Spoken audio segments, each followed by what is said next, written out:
नेपाली जनताहरू, बालेन सरकारको टिमहरू अनि नेपाली जनताहरू ध्यान दिएर सुन्नुहोस्। तपाईहरू धेरै राम्रो हुनुहुन्छ, नेपाली पिपल धेरै राम्रो छ।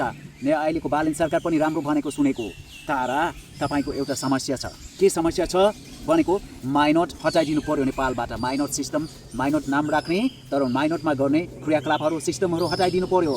यति ठुलो बुढी गरेर ढाका टोपी लगाएर एउटा मान्छे राजा भएर अर्को मान्छेहरू सुनेर दिनभरि भाषण गरेर दिन कटाउने, भात पचाउने कार्यक्रम बन्द भएन भने नेपालमा विकास हुँदैन। जति ठुलो कुरा गरे पनि अन द स्पट माइनोट सिस्टम गर्नुपर्छ। दुईवटा कुरा बोल्ने, दुईवटा काम सक्ने हो। अध्यक्ष मात्र राख्ने, समुदायलाई राख्ने, समाजलाई राख्ने हो। सचिव हटाइदिने हो, कोषाध्यक्ष हटाइदिने हो। कोषाध्यक्ष भनेको समाज हो, भ्रष्टाचार पनि हुँदैन। सबै समाजलाई राखेपछि अनि म नेता बन्छु भनेर आउने अध्यक्ष नेताहरूले यति काम गर्नु सक्दैन। हामी एकजनाले 5 वटा काम गर्न सक्छौँ। तपाईँ नेता बन्छु भनेर 5 वटा काम गर्नु सक्दैन, अथवा त्यति पनि काम गर्नु सक्दैन। अन द स्पट माइनोट गर्ने, माटो भएको हातले माइनोट सबैले गर्ने, माइनोट दिने, लेख्ने, हाजिर हुने, सक्यो। हामी बाख्रा चराएर पनि, हामी खेतीपाती गरेर पनि, कला कौशल गरेर पनि, गीत सङ्गीत गरेर पनि, हला जोटेर पनि, समाजसेवा बेला बेला गरेर पनि, हरियाली गरेर पनि अनि हामी यत्रो गर्न सक्छौँ। तपाईँ नेता भनेर त्यति अन द स्पट माइनोट, अब टेबलमा कुर्सीमा बसेर ढाका टोपी झल्काएर राजा बने जस्तो बोलेर अनि काम नगर्ने अनि भात पचाउने सिस्टम बालेन सरकारले बन्द गर्नु पर्यो। अनि जेल पनि 2टा बनाउनु पर्यो। सबै पार्टीको भ्रष्टाचारीहरूलाई पुम हाल्ने अनि आफ्नै पार्टीको पनि भ्रष्टाचारीहरूलाई पुम हाल्ने हो। अनि मात्रै देश बन्छ।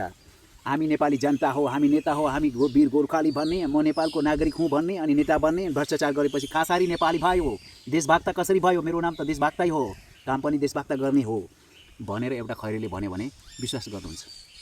तर यही कुरा मैले नेपालीहरूलाई माइनोट चाहिँ तरिका बदल्नुहोस् है। माइनोटले धेरै देश चुर्लुममा भयो। यो देश डुबाउने मध्येको एउटा कारक चाहिँ माइनोट सिस्टम पनि हो भनेर मैले भने विश्वास गर्दैन। एउटा खैरे आएर भन्यो भने मजाले विश्वास गर्छ, किन खैरेले दिएको पैसा पनि महँगो अरे। यो नेपाली नोट पनि बाबा मैले विचार गरेको छु। थमेलबाट एउटा खैरे आएर नयाँ 1000को नोट दियो भने अनि मैले पनि त्यही 1000को नोट नयाँ दियो भने त्यो नोट चाहिँ ठुलो भयो, नेपालीले दिएको पैसा पनि सानो।